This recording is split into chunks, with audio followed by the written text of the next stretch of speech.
Welcome to a basic walkthrough of how to use the camera tool in World in Conflict. It will help you create your own movies from replays of multiplayer matches, and it's truly amazing what you can create if you put some effort into it. There is of course a lot more to do with the camera tool than I have time to show you now. This short is just to get you started. This is a situation I created that I think is cool to get on film. So now I just start off with activating the camera tool by typing scene cam new and the file name in the console.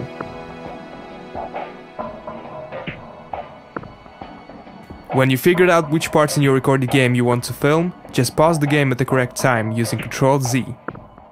Put out your first control point by moving the camera to the correct position and heading, and then press the I key to create the camera control point. It is possible to toggle the interface by pressing F10. When you are satisfied with your first control point, move forward in the replay using Ctrl-X for slow motion and Ctrl-C for normal time. When you are satisfied and want to create a new control point, pause the game again and move the camera to a new position and heading. Then place a second control point with the I key. Then just repeat this maneuver until you have covered what you want to record.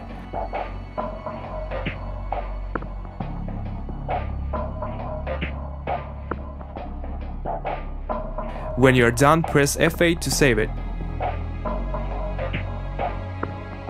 The recording is still paused. To see how the camera path will look and perhaps to do some changes, press F5 to get into the camera path. I like to remove the interface just so that I can see what it really looks like. Now use K and L to move forwards and backwards in the camera path. If you like to, you can adjust the control points. You can use arrows to pan and tilt. Banking is done with slash and asterisk.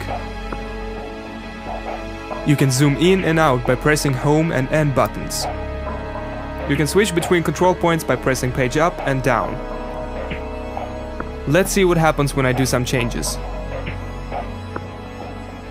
And then go back and forth in the camera path. So let's say that I'm happy with this. Then I can save it by pressing F8 and exit from the camera path with F5. All the changes I showed you can be done in this mode too. Switch between control points with page up and down, or simply use the left mouse button.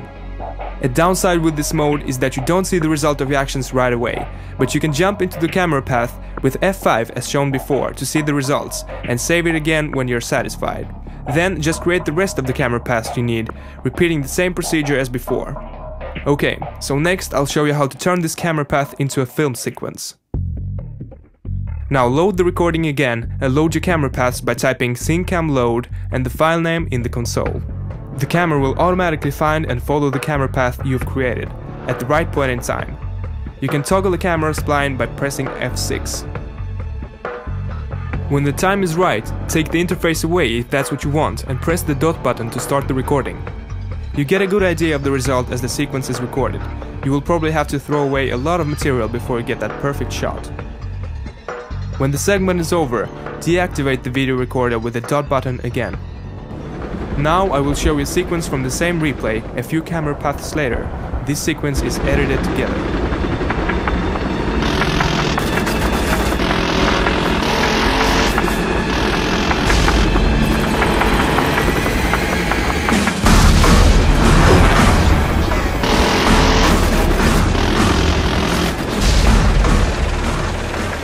As mentioned before, there are many more features available in the camera tool than what I just showed you.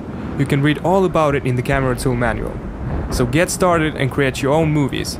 I'm really looking forward to see some great movies that outshine what I've just done. Good luck!